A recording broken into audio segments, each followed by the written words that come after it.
A presidenta de Paradores de Turismo, acompañada polo alcalde de Monforte e o delegado do Goberno, visitou o establecemento que a cadea hoteleira pública ten no conxunto monumental de San Vicente para anunciar unha reforma integral do Parador monfortino na que se investirán 3,5 millóns de euros. Que van a suponer, sin duda, pues en fin, un paso adelante y un plus en cuanto al servicio que podemos prestar a nuestros clientes, obras que van a consistir en la mejora de las instalaciones, la mejora de la decoración, la mejora también de la parte histórica. A mellorar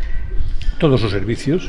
e o seu entorno, desde a coberta hasta limpiar as fachadas e desbroces e demás, por tanto unha mellora integral, diríamos, do Parador, e iso vai significar un maior atractivo, sin dúda ninguna, deste establecemento hosteleiro para o conxunto dos visitantes da Ribeira Sacra. Os traballos que comezarán en xaneiro e se prolongarán durante 5 meses permitirán ofrecer unha experiencia máis confortable, accesible e sostible aos visitantes. O rexedor monfortino celebrou este investimento e aproveitou a visita de Raquel Sánchez para demandar 2 peticións de cara ao futuro. Básicamente consiste en que o Parador de Monforte por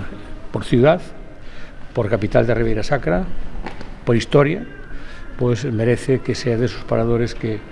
se estudie polo menos a posibilidade de que abran durante todo o ano e que tamén conte cunha dirección singular, é dicir, unha propia